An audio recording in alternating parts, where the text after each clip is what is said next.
पूर्णमिदं पूर्णात् पूर्णमुदच्यते पूर्णस्य पूर्णमादाय पूर्णमेवावशिष्यते। ॐ शान्तिः। ॐ सहना भवतु सहनौ भुनक्तु सह वीर्यं करवावहै तेजस्विनावधीतमस्तु मा विद्विषावहै। ॐ शान्तिः शान्तिः शान्तिः। हाँ जी, तो क्या प्रसंग चल रहा है?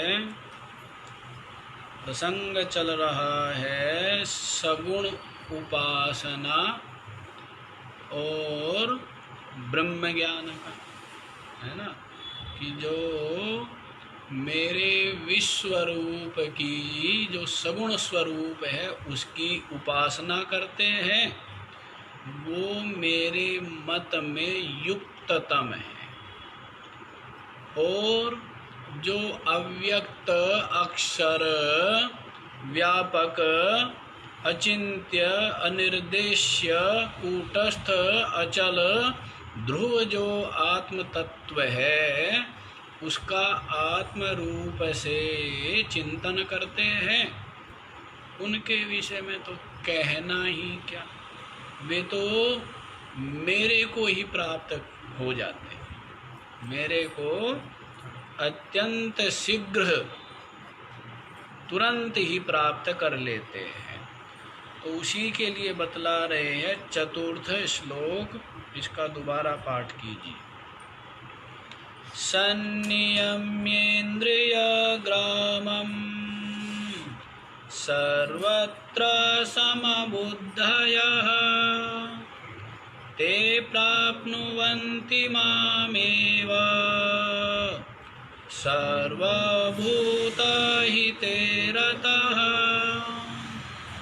संनियम्य इंद्रियग्रामं सर्वत्र समबुद्धया ते प्राप्नुवन्ति माम एव सर्वभूत हिते रतः। संनियम्य इंद्रियग्रामम्, इंद्रिय समूह को संनियम्य अच्छी प्रकार से नियमन करके, बाह्य और अंतर दोनों इंद्रियों का, इंद्रिय ग्राम से क्या लेना है? बाह्य अंतर इंद्रिय निग्रह। जो बाह्यकरण है कितने? 10। और अंतःकरण कितने हैं? 4। वो तो कार्य भेद से 4 है, वैसे एक ही है ना। तो अंतःकरण और ये बाह्यकरण हुए 10। तो इनका जो संयमन है, इनको जो वश में करना है, उसी को कह रहे हैं कि इंद्रिय समूहों को वश में करके सर्वत्र समबुद्धयः, जिसकी क्या है? सर्वस्मिन् काले समबुद्धयः, सभी कालों में जिसकी क्या बनी रहती है? समबुद्धि बनी रहती है। हर परिस्थिति में, हर अवस्था में क्या बनी रहती है? समबुद्धि बनी रहती है। एक रस, जो विचलित नहीं है, जो विचलित नहीं है, ऐसा चिंतन और निश्चय से संसार की में समता को प्राप्त हो गया है और जिसकी इंद्रिया विषयों से स्वाभाविक रूप से उपराम हो गई। क्या हो गई है? प्रयास साध्य नहीं है, प्रयत्न साध्य नहीं है, स्वाभाविक रूप से। जो आरंभ में तो प्रयत्न की बात है, लेकिन ये जो है कौन, जो परमात्म तत्व का, व्यापक तत्व का आत्म रूप से जो मनन करने वाला, निधिध्यासन करने वाला है, तो उसके तो राग आदि पहले ही छूट गए, है ना। विवेक, वैराग्य, सठ संपत्ति, मुमुक्षुता आदि साधन से जब संपन्न था, तभी उसको क्या मिला? ज्ञान श्रवण का सौभाग्य मिला। तो वो साधन तो पहले ही हो चुके हैं ना। वैराग्य, राग छूट गया। अब राग छूटने के पश्चात फिर क्या होती है? फिर प्रवृत्ति होगी क्या? राग छूटने के पश्चात इंद्रियों की या मन की बहिर्मुख या विषयों में प्रवृत्ति होगी? यदि हो रही है तो इसका मतलब राग बना। इसका मतलब क्या? राग बना हुआ है, ये समझना चाहिए। तो इसको देखना चाहिए कि चित्त में राग बना हुआ है या नहीं बना हुआ है, विचारना चाहिए।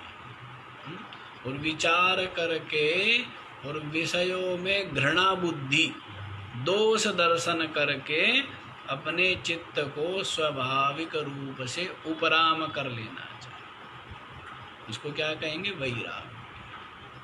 तो देख, इसलिए वैराग्य जिसको है, उसी का जो इंद्रिय समूह है वो क्या होता है? संयमित तो होता है। तो इसीलिए कह रहे हैं कि इंद्रिय समुदाय को अच्छी प्रकार से वश में करके, नियम्य नहीं कहा केवल, संनियम्य, सम्यक रूप से, क्या? सम्यक रूप से नियमन करके, और सर्वत्र माने सर्वस्मिन् काले समबुद्धया, जो समबुद्धि है जिसकी, सदा जिसकी क्या है? समबुद्धि है। ते मामेवा प्राप्नुवन्ति, वे क्या है? वे तो मुझे ही प्राप्त होते हैं, वे मुझे प्राप्त कर लेते हैं। वे युक्ततम है। उपासक क्या है? युक्ततम है। और ज्ञानी मुझे प्राप्त कर लेते हैं। भेद समझ आया? वे जो सगुण उपासक है, जो अनन्य भाव से मुझ परमात्मा की उपासना कर रहे हैं, वैर और आसक्ति को छोड़ करके, तो ऐसे जो भक्त है वे क्या है? युक्ततम है। लेकिन ज्ञानी जो है, जो अक्षर, जो अनिर्देश्य, जो अव्यक्त ब्रह्म का आत्म रूप से जो चिंतन करने वाले हैं, ते मामेवा प्राप्नुवन्ति, वे तो मुझे ही प्राप्त होते हैं। तो इसका मतलब क्या हुआ? वे युक्ततम हैं और ये मुझे प्राप्त कर लेते हैं। तो मतलब क्या हुआ? ये ज्यादा श्रेष्ठ हुए ना। प्राप्त तो मेरे को वे भी करते हैं, लेकिन वे प्राप्त करते हैं उसमें काल अवधि की अपेक्षा है। वे जो सगुण उपासक है उसमें क्या है? काल की अपेक्षा है कि वे निरंतर अंतिम श्वास तक,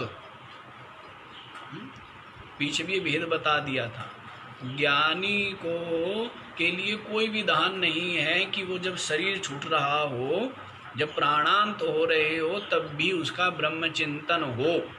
तो उसके लिए कोई ऐसा विधान नहीं है, क्योंकि जो ब्रह्मनिष्ठ हो गया, ब्रह्मरूप हो गया, जैसे आप मर रहे हो तो आपको अपने आप का चिंतन करना पड़ेगा क्या, याद करनी पड़ेगी क्या कि मैं मर रहा हूँ, तो मैं भूल गया मर रहा है, ऐसा रहेगा?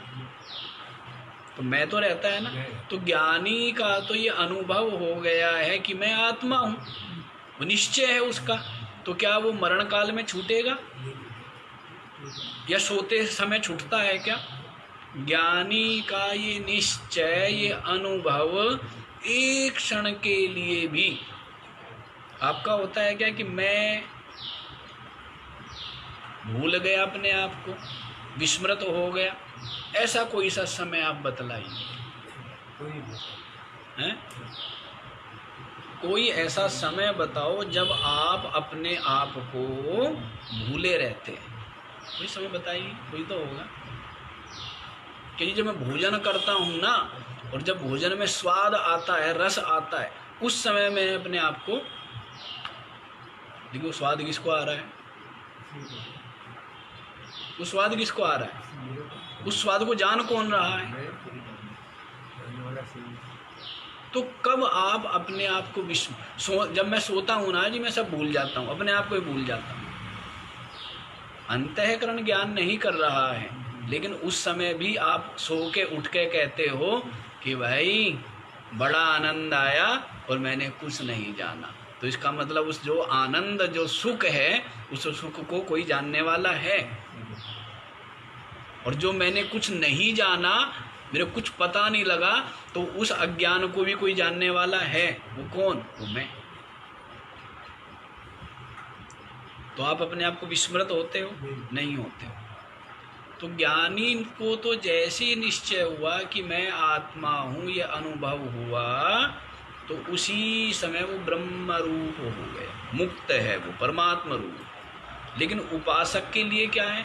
उपासक को अंतिम श्वास तक क्या होना चाहिए? परमात्मा का चिंतन, परमात्मा का भजन, स्मरण होना चाहिए चित्त में। चित्त परमात्मा में लगा रहना चाहिए। और अंत काल में यदि छूट गया तो फिर अभ्यास की कमी रह गई, तो दोबारा फिर उसको अभ्यास करना पड़ेगा। ये भेद है। लेकिन ज्ञानी के लिए ऐसी सजगता की आवश्यकता, वो पहले बहुत सजग रह लिया ना। देहात्म बुद्धि गलित करने में, जीव भाव को मिटाने में वो इतना सजग रह चुका, इतना तप और इतना साधना कर चुका कि अब आवश्यकता नहीं है। जैसे गाड़ी चलाते चलाते ऐसा पारंगत हो गया कि अब तो अपने आप चलती है, पारंगत हो गया ना, तो वैसे। तो ये भेद है, समझ आया? तो ये वाले जो है ज्ञानी, ये तो ते मामेवा प्राप्नुवन्ति, वो तो मुझे ही प्राप्त होते हैं तुरंत ही। वे युक्ततम हैं। युक्ततम इसलिए हैं कि वे श्रेष्ठ तो हैं, लेकिन वे पहले शरीर का प्रारब्ध भोग क्षीण होगा, तब तक क्या करना है? परमात्मा चिंतन करना पड़ेगा उनको। और शरीर छूटने के बाद भी ब्रह्मलोक जाएंगे, तब ब्रह्मा जी ज्ञान देंगे, तब वो मुक्त होगा, है ना? तो ये भेद है। तो ते मामेवा प्राप्नुवन्ति, जो अव्यक्त अक्षर कूटस्थ अचल नित्य जो ब्रह्म है, उसका आत्म रूप से जो चिंतन करने वाले हैं, अपने मन इंद्रियों को वश में करके, संयत करके, ते मामेवा प्राप्नुवन्ति, वे मुझे ही प्राप्त होते हैं। सर्वभूत हिते रतः, संपूर्ण भूतों का जो हित है, क्या है? संपूर्ण जो भूत है, उन संपूर्ण भूतों का हित क्या है? अपनी आत्मा। संपूर्ण भूतों का प्रिय क्या है? अपनी आत्मा है।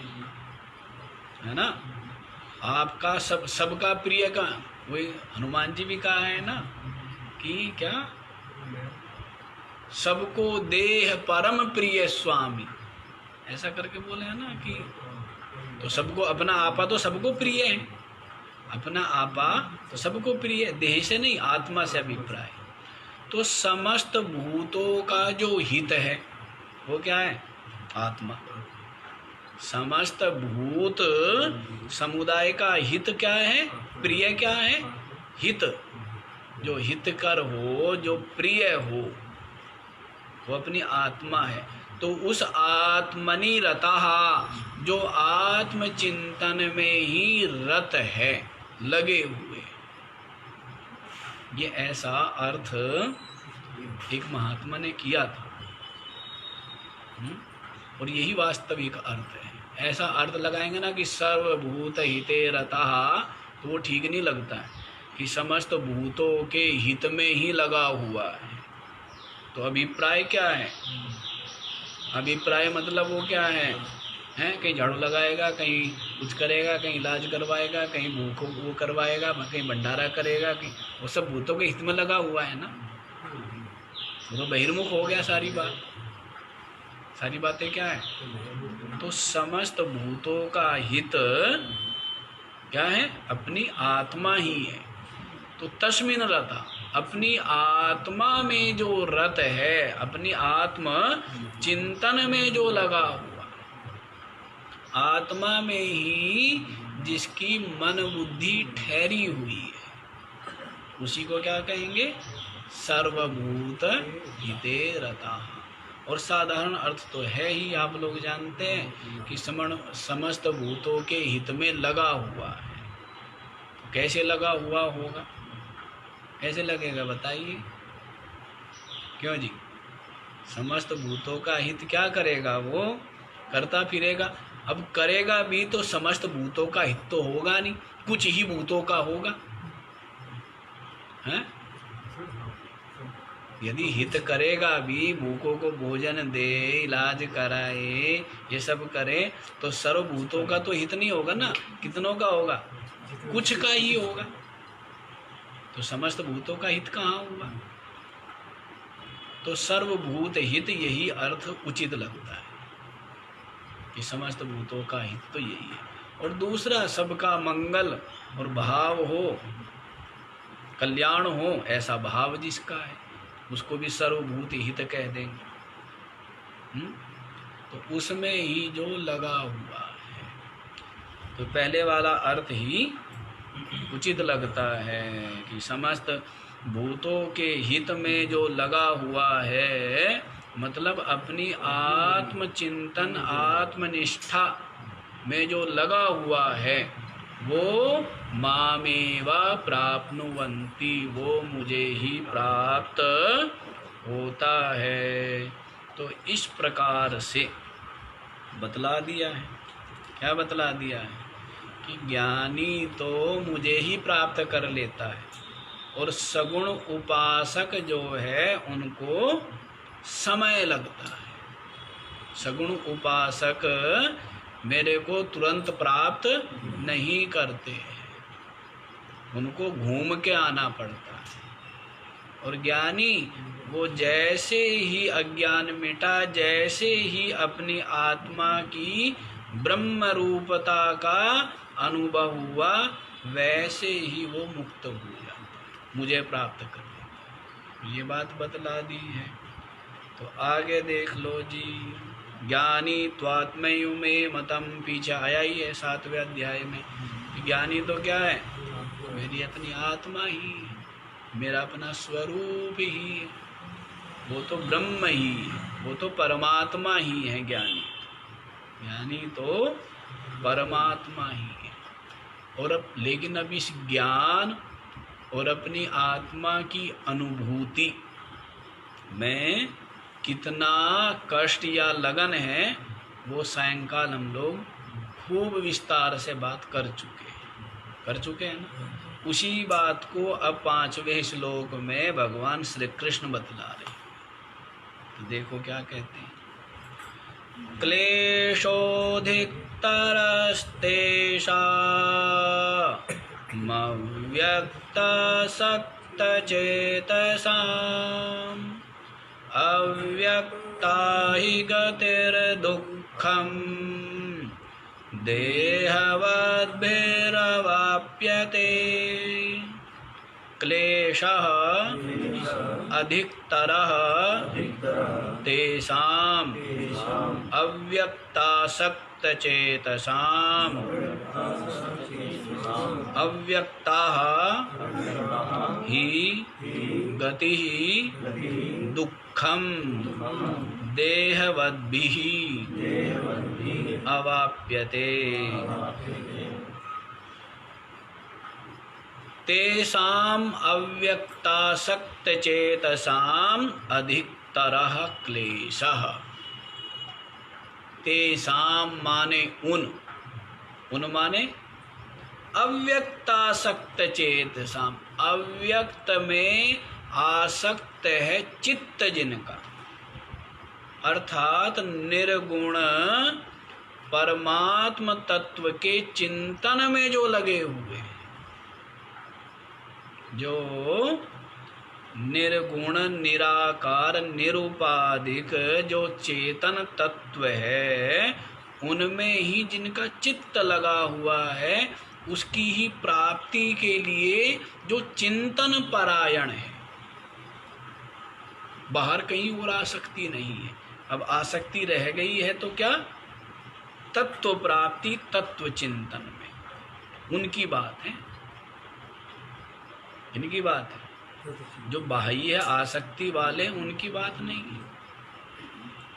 तो जो अव्यक्त में ही आसक्त चित्त है जिनका, निरंतर जिनका चित्त जो है वो ब्रह्म चिंतन में लगा हुआ है और संसार या और किसी स्थिति अवस्था के चिंतन में जो नहीं लगे हुए, तो पीछे बता ही दिया, संनियम्य इंद्रिय ग्राम, पीछे बता दिया। सर्वत्र समबुद्ध है, ये साधन है। ये साधन हो, उससे ही तो साधना क्या होती है? स्थिर होती है। और जो साधना स्थिर होती है, चिंतन स्थिर होता है, उसी से निष्ठा और अनुभव होता है। तो ये साधन है, ये उसके सहायक है। क्या कि जिसकी इंद्रिया सम्यक रूप से क्या है? संयत है, और जो सर्वत्र समबुद्धि है, जिसकी संसार की समस्त स्थिति परिस्थितियों में जो समविराजमान है, विचलित नहीं होता, अशांत नहीं होता है। जबकि व्यक्ति का स्वभाव क्या है? निरंतर कुछ न कुछ आशा, कुछ न कुछ इच्छा, अनुकूल इच्छा किसकी? सुख की, अनुकूलता की, लाभ की, सम्मान की, यश की, है इनकी प्रशंसा आदि की, इनकी क्या रहती है? सूक्ष्म कामना। ऊपर से मना करता रहेगा, लेकिन अंतर से सब कुछ ठीक ठाक, तो ये कामना बनी रहती है ना। कोई कामना नहीं है। समबुद्ध, यह जो समबुद्धि है जिसकी, ऐसा जो अव्यक्त ब्रह्म के चिंतन में ही आसक्त है, लगा हुआ है चित्त जिनका, तेषाम् अधिकतरः क्लेशः, उनको अत्यधिक क्या होता है? क्लेश होता है, कष्ट होता है। किनकी अपेक्षा? सगुण उपासकों की अपेक्षा। किनकी उपेक्षा? किनकी अपेक्षा से? सगुण ब्रह्म की, सगुण परमात्मा की जो उपासना करने वाले हैं, वो थोड़ा सहज है और ये कठिन है। ये क्या है? कठिन है। अव्यक्त में ही आसक्त है चित्त जिनका, जो निर्गुण ब्रह्म का आत्म रूप से चिंतन में लगे हुए हैं, तेषाम अधिकतरः क्लेशः, उनको थोड़ा अधिक क्लेश होता है, माने कष्ट होता है, अर्थात कठिन है। कठिनाई आती है, जटिल है। आगे बता भी रहे हैं, देहवद्भिः अव्यक्त ही माने यस्मात्, देहवद्भिः अव्यक्त गतिः दुःखम अवाप्यते। देहवद्भिः माने देह में ही, देहवान, देह में ही जिनकी आत्मबुद्धि है, देह में जिनकी आत्मबुद्धि है, ऐसे जो लोग हैं उनको अव्यक्ता गति ही, अव्यक्त की जो प्राप्ति है वो दुखम अवाप्यते, बड़े दुख से ही प्राप्त होती है, जटिलता से, कठिनाई से। बारंबार कहते हैं ना, दृश्य कोई देखने का स्वभाव बना हुआ है, द्वैत में ही रस और सुख का अनुभव करते हैं? और इसी में क्या है, प्रसन्नता का अनुभव करते हैं, इसी को सत्य मानते हैं। और इसीलिए भगवान भी ऐसा ही हम चाहते हैं कि दिखने वाला ही भगवान हो, और वहाँ पर भी ये सारा यथावत दृश्य हो। भगवान को भी दृश्य रूप से ही चाह रहे हैं ना, भगवान या भगवान का जो लोक है उनको भी क्या है, तो अधिक जो जिज्ञासु है, अधिक जो पात्र है, साधक है, वो किसके, सगुण उपासक, सगुण उपासना के। इस ज्ञान मार्ग के तो कश्चिन माम वेत्ति तत्वतः, कल भी बताया था। इस ज्ञान मार्ग के कितने, ज्ञान मार्ग के भक्त, और सारी स्थिति परिस्थिति में इसी मार्ग पर टिके रहना, डटे रहना। अब होता क्या है, थोड़ा सा ही कुछ होता है तो फिर उपासना की तरफ, हे भगवान बचा, हे भगवान कृपा कर, हे भगवान दुख दूर कर दे, हे भगवान। तो फिर क्या हुआ है, वो निर्गुण ब्रह्म का चिंतन करने वाला नहीं हुआ ना, है? क्यों, उसको तो बाह्य जिसके लिए महत्वपूर्ण रह ही नहीं गया है, वो समझ रहा है सब प्रारब्ध का खेल है, शरीर का प्रारब्ध है, और मैं शरीर का भी साक्षी, मैं शरीर से अलग हूँ। ऐसे जो चिंतन निष्ठा में लगा हुआ है, जो अपनी आत्मा से भिन्न परमात्मा को अन्य किसी लोक परलोक में नहीं मानता है, लोक परलोकों की जो कल्पना है उसमें नहीं उलझा हुआ है, सगुण उपासक लोक परलोक की भावना वाला है। लेकिन ज्ञानी के लिए तो आना जाना नहीं है ना, वेदों में ही आया है, श्रुति कहती है न तस्य प्राणा उत्क्रामन्ति तत्रैव समविलीयन्ते, कि ज्ञानी जो है जैसे जो अज्ञानी है, तीन की गति बताई है ना, और ज्ञानी की कोई गति नहीं है। गति माने आना जाना, तीन में है। किन में है, एक तो जो सामान्य जीव है, हैं, पाप युक्त ही कहेंगे, जन्मना और मरना, जन्मना और मरना, एक तो ये है। अधिकतर तो ऐसे है कि भी जन्मे और रहे और मर गए, और मरते ही तुरंत फिर जन्म हो गया। एक कारावास काट के आए, जैसे उसमें बरी हो गया, किसी अपराध में बरी हुआ तो दूसरे अपराध में सजा, फिर उसमें बरी हुआ तीसरे अपराध में सजा, उसका वो सजा पूरी हुई, चौथे अपराध की सजा। तो उनका तो क्या है, बेचारे को थोड़ी सी देर भी चैन नहीं है, जैसे ही मरते तुरंत जन्म लेना पड़ता है। एक तो गति ये है। दूसरी गति क्या बताई थी, जो कर्म कांड करते हैं, कर्मानुष्ठान में लगे हुए सत्कर्म करते हैं, जो सत्कर्म कर रहे हैं, तो वे क्या करते हैं, वे पितृलोक जाते हैं। कहाँ जाते हैं? पितृलोक में चले जाते हैं। पितरलोक स्वर्ग का ही भाग है। और जो देवताओं की उपासना में लगे हुए हैं वे देवलोक चले जाते, सगुण उपासक भी उसमें आ जाएंगे। तो 3 आने जाने वाले हैं। और ज्ञानी न आना न जाना, बस मन का भ्रम मिटाना। ज्ञानी का आना जाना नहीं है, वो तो क्या है, ब्रह्म रूप हो गया। आना जाना किसमें है? परिच्छिन्न में, जीव में, ब्रह्म में, आत्मा में आना जाना है क्या? आत्मा में आना जाना वो ब्रह्म रूप हो गया, परमात्मा रूप। तो इस प्रकार से तो यहाँ पर कहते हैं देहवद भी, देहात्म बुद्धि वालों के लिए अव्यक्ता गति ही, अव्यक्त की जो प्राप्ति है वो दुखम अवाप्यते। क्या होता है? वो दुख के द्वारा ही प्राप्त होती है। मतलब अधिक तप की आवश्यकता है। सगुण उपासना सहज है। सगुण उपासना क्या है? बतलाया था ना भेद। क्या भेद बतलाया था?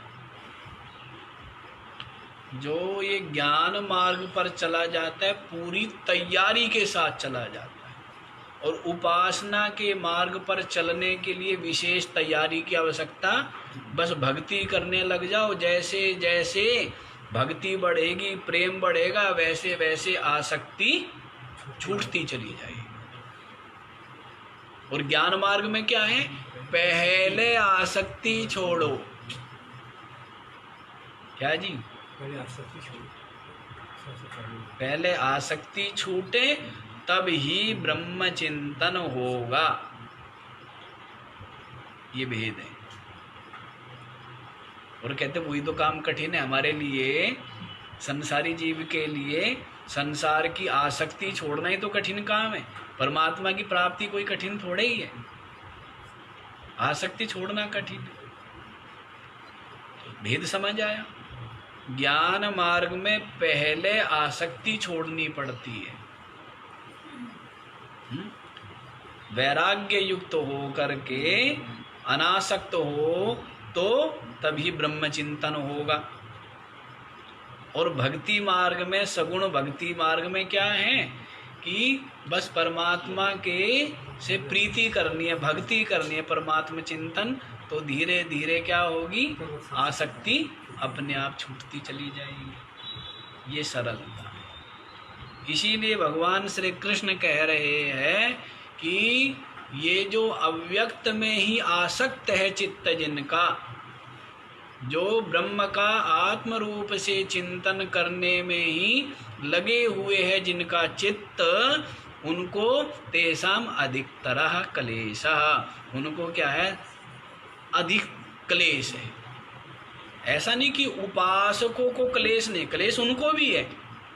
मतलब तप उन्हें भी करना पड़ेगा, तप तो उनको भी करना पड़ेगा, लेकिन इसमें थोड़ा यत्न ज़्यादा करना पड़ता है। वहाँ थोड़े कम यत्न से काम चल सकता है। उपासना में इतने ज़्यादा यत्न की, जबकि प्रयत्न तो वहाँ भी करना पड़ता है ना। चित्त संसार में ही दौड़ता है, वो भक्ति में कहाँ लगता है? तो लेकिन जो भक्ति में लग गए हैं तो कहते हैं उनकी अपेक्षा जो ज्ञान मार्गी है उनको अधिक प्रयत्न करना पड़ता है। बात सत्य भी है नहीं, लेकिन उसका काम भी तो अभी बनेगा। ये भी तो भेद है। फल भी तो अभी मिल रहा है उसको। ज्ञानी को तप ज़्यादा है तो प्राप्ति भी ज़्यादा है। व्यापक ब्रह्म की अभी प्राप्ति हो जाए, तुरंत मुक्त हो जाता है, तुरंत के तुरंत। और उसमें परिश्रम कम है। सगुण उपासना में परिश्रम, कष्ट कम है, तो इसलिए प्राप्ति भी, शरीर छूट लेगा, हैं, सारे भोग भोगेगा, सुखी दुखी होगा, और शरीर छूटेगा और ब्रह्मलोक जाएगा और वहाँ पर रहेगा जब तक प्रलय नहीं होगी। और तब ब्रह्मा जी ज्ञान देंगे, तब आत्मा का बोध होगा, तब मुक्त होगा। तो प्रयत्न वहां भी है, लेकिन उनकी अपेक्षा वर्तमान में बतला रहे, वर्तमान में साधन में बतला रहे हैं कि भक्ति मार्ग की अपेक्षा, उपासना की अपेक्षा ये जो ज्ञान मार्ग है ये थोड़ा अधिक, इसमें तप चाहिए, अधिक क्लेश है, क्योंकि देहात्म बुद्धि वालों के लिए अव्यक्त को प्राप्त करना क्या है, दुखम अवाप्यते, बड़ा ही दुखपूर्ण है, जटिल है। क्या है? तो अब उनको क्या करने साधन, तो वो आपको 13वें जो आएगा इसका 13वां श्लोक वहां से आरंभ बतलाएंगे, है ना। जो अक्षर ब्रह्म की उपासना करने वाले हैं, अर्थात ब्रह्म चिंतन करने वाले हैं, उनको जो जो साधन या जो जो उनका आचरण होना चाहिए वो 13वें श्लोक से बतलाएंगे। ठीक है, तो अब समझ आ गया। दोनों अर्जुन ने प्रश्न क्या किया था? अर्जुन ने प्रश्न किया था कि जो सगुण परमात्मा विश्वरूप की उपासना करने वाले हैं और जो अव्यक्त ब्रह्म का आत्म रूप से चिंतन करने वाले हैं, उन दोनों में योग वित्तम कौन है? कौन योग वेत्ता है, कौन श्रेष्ठ है? तो अर्जुन के प्रश्न का उत्तर मिल गया। क्या उत्तर दिया?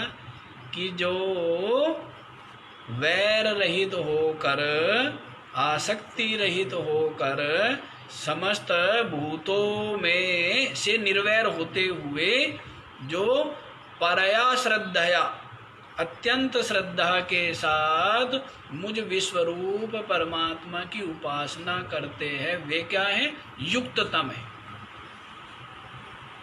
लेकिन ज्ञानी के जी, ज्ञानी का तो बताइए। तो क्या ज्ञानी का क्या बताऊं? ज्ञानी तो मेरी अपनी आत्मा ही। उत्तर समझ आया? विचित्र सा उत्तर दिया है ना, क्योंकि अर्जुन की आशा ये थी, ये बतलाएंगे ये श्रेष्ठ है और ये श्रेष्ठ। लेकिन भगवान श्री कृष्ण ने क्या बतला दिया कि उपासना जो है वो श्रेष्ठ है, अत्यंत श्रेष्ठ है, और ज्ञान,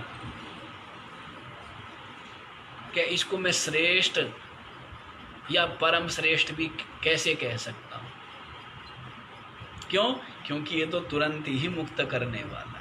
हाँ, साधन में थोड़ी सी जटिलता है, साधन में क्या है? कठिनाई है। ये अधिक प्रयत्न साध्य है ज्ञान, और उपासना जो है ये कम प्रयत्न साध्य है। ये भेद समझ आया? ये भेद है। तो अब जो है वो बतलाते हैं। क्या बतलाएंगे? उपासना जो कर रहे हैं मेरी, उनके लिए बतलाते हैं। तो देखो क्या कहते हैं। तेषामहं समुद्धरता मृत्यु संसार सागरा। यही है ना? अच्छा, छठे वाले। ये तो सर्वाणि कर्माणि मयि सन्न्यस्य मत्परः अनन्येनैव योगेन मां ध्यायन्त उपासते। ये तु सर्वाणि कर्माणि मयि सन्न्यस्य मत्परः अनन्येन एव योगेन मां ध्यायन्तः उपासते। तू माने किंतु, ये माने जो सर्वाणि कर्माणि मयि सन्न्यस्य, समस्त कर्मों को मुझ में ही परित्याग करके। क्या? समस्त कर्मों का मुझ में ही परित्याग करके, मत पराहा, जो मेरे परायण है, जो क्या है, मेरे परायण है, समस्त कर्मों का मुझ में ही क्या करके, परित्याग करके, जो पीछे जिसको बतलाया था 11वें अध्याय के अंतिम श्लोक में, मत कर्म कृद मत परमः, मेरे लिए ही कर्म करने वाला। जैसे जो नौकर है, कर्मचारी, वो समस्त कर्मों का परित्याग किसके लिए है, मालिक के लिए है ना। वो समस्त कर्म किसके लिए कर रहा है, पूर्ण मालिक के लिए।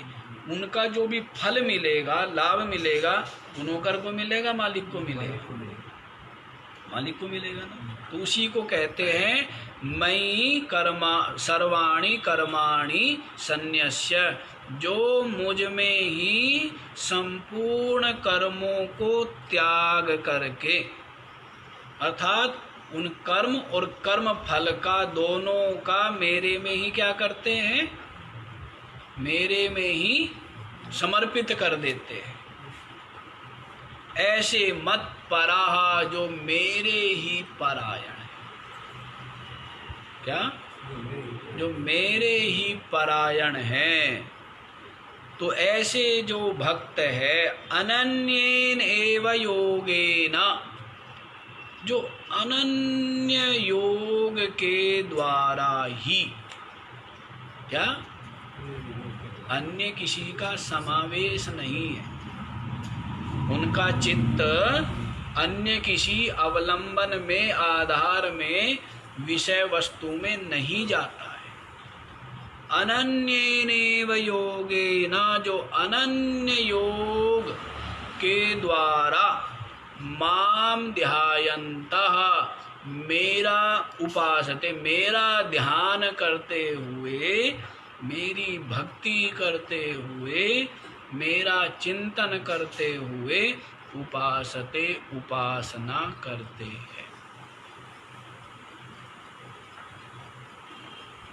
सबसे पहले कहा कि जो मुझ परमात्मा की, सगुण परमात्मा की उपासना करते हैं, वे योग वित्तम है, ये बतला दिया। उसके पश्चात तीसरे श्लोक से और 5वें श्लोक तक क्या बतला दिया, ज्ञानी के लिए बतला दिया कि ज्ञानी जो है वो तो ते मामेवा प्राप्नुवन्ति, वो मुझे ही प्राप्त कर लेते हैं, ये बताया। अब 6ठे श्लोक में दोबारा फिर साधन बतला रहे, उपासना बतला रहे। क्या बता रहे हैं, उपासना बता रहे हैं कि जो संपूर्ण कर्मों को मेरे में ही समर्पित करके मेरे ही परायण हैं और अनन्य योग के द्वारा मेरा ध्यान करते हुए, चिंतन करते हुए उपासना कर रहे हैं, उपासना करते हैं, तो फिर मैं उनको क्या करता हूँ ये बतलाएंगे। ये स्पष्ट हो गया ना, है जी। तो मैं मुझ विश्व रूप का उपासना जो कर रहे हैं, मुझ विश्व रूप माने सगुण रूप, तो मेरे सगुण, सगुण भी क्या परिच्छिन्न, परिच्छिन्न नहीं। ये जो मूर्ति पूजा है, तो ये क्या हुई, ये परिच्छिन्न है।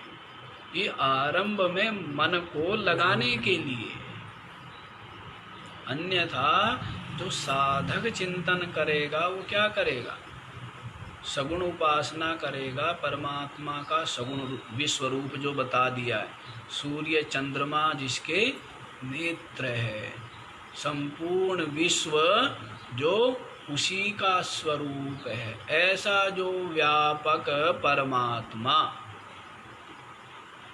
है, तो उसकी क्या करेगा, व्यापक रूप से उपासना करेगा। जो व्यापक रूप से उपासना कर रहा है, तो ये क्या हुई, ये सगुण उपासना, व्यापक रूप की, है ना, सीमित सीमित रूप की नहीं, व्यापक रूप की। और ज्ञान मार्ग का तो बता ही दिया है, क्या, जो ब्रह्म निर्गुण निराकार का आत्म रूप से चिंतन करना है, ये क्या हुआ, ये ज्ञान मार्ग हुआ। तो इस प्रकार से जो मेरी अनन्य भाव से उपासना में लगा हुआ है, चिंतन करते हुए उपासना में लगा हुआ है, तो उसका क्या होता है, तो इसको आगे वाले श्लोक में देखिए।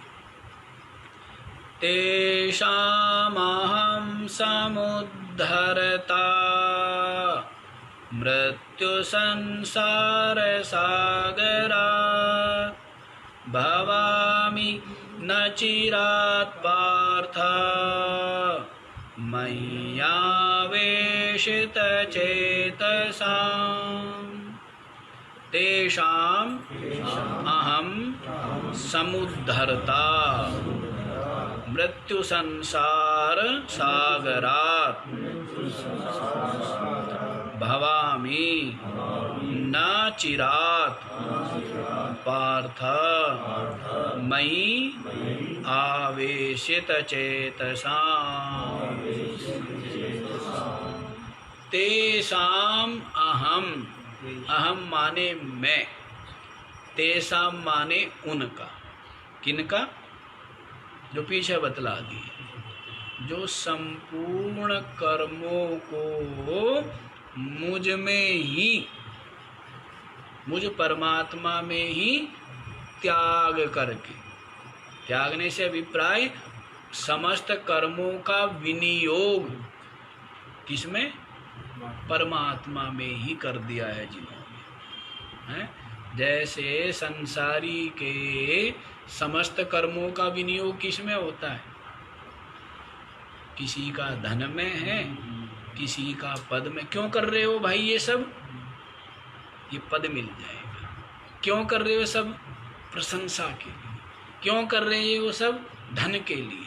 तो उनके कर्मों का विनियोग किसमें है जी, धन में हुआ ना, किसी का धन में, किसी का पद में, किसी का प्रशंसा आदि में, या किसी का, तो उनके कर्मों का विनियोग उनमें है। वैसे ही ये जो उपासक है, इसके कर्मों का विनियोग किसमें है, मुझ परमात्मा, इसमें है। वो जो कुछ भी कर रहा है केवल सगुण ईश्वर की भक्ति या प्राप्ति के लिए कर रहा है, जो कुछ भी कर रहा है, चाहे वो जप है, चाहे वो भिक्षा मांगना है, चाहे जैसे सबरी है, सबरी क्या लगाती थी, झाड़ू लगाती थी, तो उसके कर्म का विनियोग किसमें था, तो उसका सारे कर्म भक्ति बन रहे थे, उसके सारे कर्म क्या बन रहे थे, झाड़ू लगाना हो, पत्थर उठाना हो, झाड़ झंकाड़ हटाना हो, उसके समस्त कर्म क्या बन रहे थे, भक्ति हो रहे थे, क्योंकि उसके कर्मों का विनियोग किसमें था कि राम आएंगे। चिंतन किसका हो रहा था, राम का हो रहा था। तो वैसे ही ये जो सगुण उपासक, जिसने संपूर्ण कर्मों को मेरे में ही त्याग कर दिया है, समर्पित कर दिया है और मेरे ही परायण है, और अनन्य भाव से जो मेरा चिंतन करता हुआ उपासना करता है, उनका अहम समुद्धरता, मैं उसका उद्धार कर देता हूँ। क्या कर देता हूँ, उद्धार कर देता हूँ। कहाँ से उद्धार कर देता हूँ, मृत्यु संसार सागरात, संसार सागर से, जो क्या है, मृत्युमान है, जो संसार क्या है, मृत्यु युक्त जो संसार है, मृत्यु ही मृत्यु है, यहाँ पर क्या है? निरंतर वियोग, निरंतर क्लेश, निरंतर चिंता, निरंतर व्याधि है, निरंतर समस्याएं, तो सब क्या है? ये सब मृत्यु ही तो है। ये सब क्या है? तो मृत्यु युक्त, मृत्यु ही मृत्यु है। क्या है? हर समय कहीं ना कहीं मर रहा है, हैं? और भी नहीं मर रहा है तो मृत्यु की ओर तो जा ही रहा है, हैं? जबकि सब मर भी रहे हैं निरंतर, कोई ना कोई मर ही रहा है ना। और आपके भी शरीर के अनेकों सेल निरंतर मरते हैं और नए बनते हैं, तो सब कुछ क्या है? मृत्यु युक्त ही है ना। तो मृत्यु संसार सागरात, मृत्यु युक्त ये जो संसार सागर है, क्या मतलब आया है? अपने बाहुबल, अपने बुद्धि बल, अपने इंद्रिय बल के द्वारा इसको तैर करके पार करना असंभव है। क्या है? असंभव है। सागर है, सागर तैर के पार होते हैं कभी? हैं? सागर किसी ने आज तक तैर करके पार किए हो? हैं? कि एक किनारे से दूसरे किनारे पहुंच गया हो? अब कोई यहीं से घुसे और यहीं निकल जाए कि जी हो गया, मैंने सागर पार कर लिया, ऐसे नहीं। तो ये जो मृत्यु संसार सागर है, इससे तेसा माने उनका अहम समुद्धरता, मैं उद्धार करता हूँ, उद्धार कर देता हूँ। कौन कह रहा है? सगुण ईश्वर। कौन कह रहा है? सगुण ईश्वर। ईश्वर कह रहा है कि ऐसे जो भक्त है सगुण उपासक, जो अनन्य भाव से मेरा चिंतन करते हुए उपासना करते हैं, तो उनको मैं इस मृत्यु संसार सागर से उद्धार कर देता, पार कर देता। न चिरात समुद्धरता भवामी, उद्धार करने वाला होता हूँ। न चिरात, क्या समय नहीं लगता, देर नहीं करता है, मतलब क्षिप्रमेव, शीघ्र ही। क्या करता हूँ? शीघ्र ही, क्षिप्रमेव न चिरात पार्थ, हे पार्थ। संबोधन क्या है? हे पार्थ प्रधानंदन अर्जुन, न चिरात, मतलब देर नहीं, शीघ्र ही उनका संसार सागर से अहम समुद्धरता भवामी, मैं पार करने वाला होता हूँ, पार कर देता हूँ। किनको? मई आवेशित चेतसा, मेरे में ही जिनका चित्त लगा हुआ, संसार में जिनका चित्त लगा हुआ है उनका नहीं, मेरे में ही जिनका चित्त लगा हुआ है उनका। संसार में कहीं पर भी जिनका चित्त आसक्त नहीं है, कहाँ पर आसक्त है? मई आवे, मई ईश्वरे आवेशित चेतसाम, मुझ परमात्मा ईश्वर में ही जिनका चित्त निरंतर लगा हुआ है। जैसे प्रहलाद, जैसे कहीं बाह्य दृष्टि नहीं है, मार डालेंगे, जला डालेंगे, पहाड़ से गिरा डालेंगे, हैं, शस्त्रों से काट डालेंगे, कोई दृष्टि नहीं। उपासना को हमने, और अभी भगवान श्री कृष्ण ने क्या बतलाया? बड़ा सरल बतलाया। क्या बतलाया? पर इतना भी सरल नहीं है ये मैं मिटाना, समर्पित हो जाना, इतना सरल है क्या?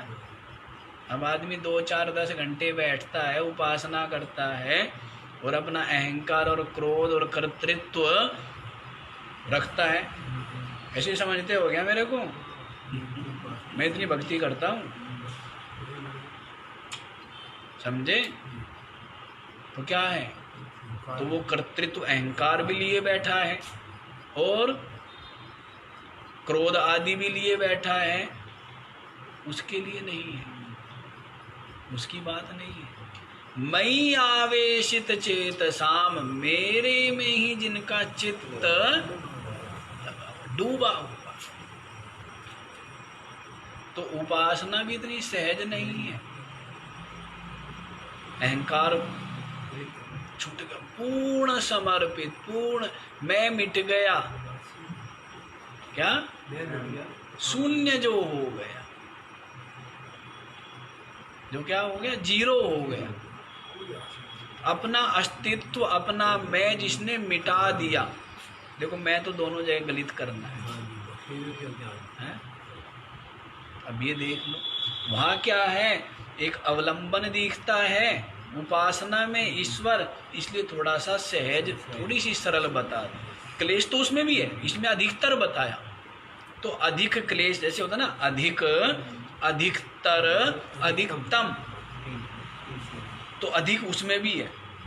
अधिक क्लेशः तु उपासनायामेव, उपासना में भी है अधिक क्लेश तो, लेकिन ज्ञान में अधिकतर क्लेश है, थोड़ा ज्यादा है।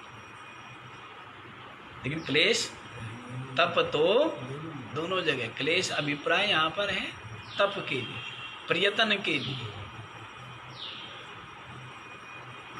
आसक्ति तो वहाँ भी छूटनी है। अब आसक्ति भी रखे और भक्ति भी करे,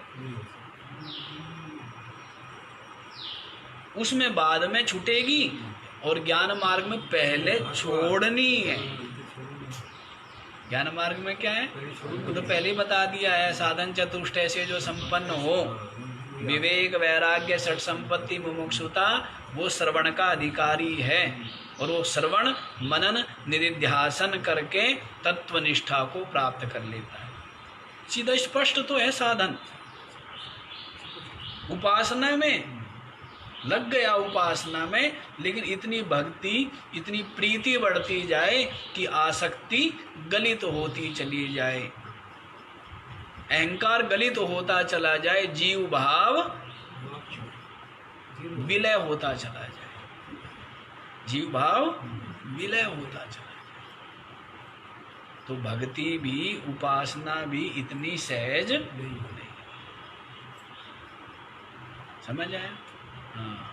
तो मैं आवेशित चेतसाम, मेरे में ही आवेशित चित्त है जिनका, उनको मैं मृत्यु संसार सागर से उद्धार करने वाला हो जाता हूँ।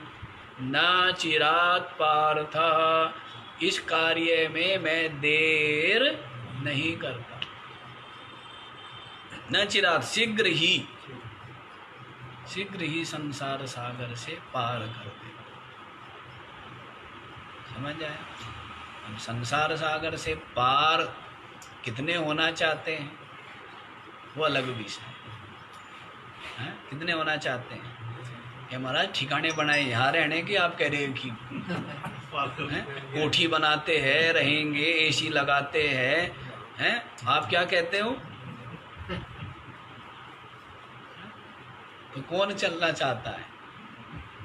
संसार सागर से कितने प्रयत्न करते हैं मुक्ति के लिए? अधिकतर तो ठिकाना जमाने बनाने में लगे हुए हैं ना। नहीं, और 2 दिन का जीवन है, और जीवन यूं बीत जाता है। अभी बड़ा लंबा जीवन है, अभी तो जवानी पड़ी है, फिर बुढ़ापा पड़ा है। अच्छा ये बता, तेरी जवानी आई, बचपन कब बीत गया पता लगा क्या? है यूं बीत जाता है, समय पता लगता है? कैसे समय बीत जाता है पता ही नहीं लगता।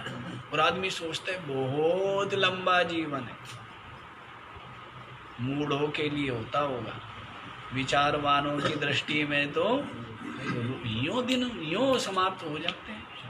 जितना लंबा हो एक दिन तो सब छूटेगा ही। लंबा भी कहाँ है, लंबा भी है माना हमने, पर एक दिन तो सब छूटेगा ही। अब लंबा आपने माना, यही तो गड़बड़ है। इसे तो निश्चिंत बैठे कि कर लेंगे, हो जाएगा, तो लंबा है, अभी समय है। वो तो है ही जो आप कह रहे हैं, लेकिन लंबा मानना भी गड़बड़ है, लंबा नहीं है ना, तो शनि की पता नहीं किस समय अंतिम समय। वास्तविकता है। तो ये तो सबसे मालूम होगा। तो ये वास्तविकता बुद्धि में रहे तो साधन में तीव्रता रहती है, लगन रहती है, लेकिन ये बुद्धि से फिसली रहती है। ये होता है कि हाँ वही आप वाला क्या लंबा है, कल बहुत कोऑपरेट किया आपने अपनी मतलब, लेकिन लंबा नहीं है। कल का तो ठीक है, लंबा नहीं है, समय तो यूं बीत जाता है। हम आपको सत्य बता रहे हैं, अब तो नहीं, लेकिन अब से 5-7 वर्ष पहले ना किसी भी कार्य करो तो ये देखते कि ये तो गिरी तो रहा है, नष्ट ही तो हो रहा है, और समाप्ति तो तुम बनाने को ही मन ना करे। जैसे कोई बनाओ कि मकान बनाओ, अरे मकान अब तो बनाएगा ये, फिर जो है अब तो टूट ही जाएगा। तो हर कार्य हर जगह बस ये दिखता कि सब तुरंत नष्ट हो रहा है इस प्रकार का। इसीलिए किसी भी उसमें ये भाव ही नहीं होता कि इसको करो या इसको करो, क्यों ये लगता है कि सब कुछ तो नष्ट हो रहा है ना, एक क्षण में हो जाता है। अभी कहना डिटेक्ट हो गया, कह जी क्या उसको कैंसर डिटेक्ट हो गया, क्या डिटेक्ट हो गया, अगले ने प्लानिंग बना रखी थी 30, 40, 50 साल बाद तक की, और क्या हो गया, कैंसर डिटेक्ट बोलते हैं हाँ। फिर क्या हुआ, हो गया ना, जीवन वहीं पर पूर्ण हो गया, समाप्त हो गया। हाँ जी, तो देखिए समझ आई बात क्या। तो ये संसार सागर से पार कितने जाना चाहते हैं, बात तो ये है। ठिकाना जमा रहे हैं, पक्का बिस्तर सुना था ना, क्यों पक्का बिस्तर लावे, ये जगत सराय भटियारे, कोई आवे से कोई जावे से, ये जगत सराय भटियारे। तो कोई आ रहा है कोई जा रहा है, सराय है, तो यही वास्तविकता है। तो जो विचारवान है वो तो जान रहे हैं कि पता नहीं कितने बार हम इस सराय में आए और कितनी बार गए, और ये आना जाना और दुख भोगना और भय और चिंताओं में रहना और बीमारियों से घिरे रहना और वृद्धावस्था की असमर्थता और क्लेश और तिरस्कार और मृत्यु का दुख झेलना, ये बारंबार चल रहा है। तो क्यों ना अब इससे मुक्ति का यत्न कर ले। ऐसा कोई विचारवान वो भक्ति और ज्ञान में लग जाता है, भक्ति और ज्ञान में लग जाता है, तो प्राप्त भी कर लेता है। क्या करता है, तो बाकी का विचार हम लोग जो है कल करेंगे, है ना। आज इतना ही रखो, तो कल फिर इसका विचार करेंगे। आज ओम पूर्णमदः पूर्णमिदं पूर्णात् पूर्णमुदच्यते।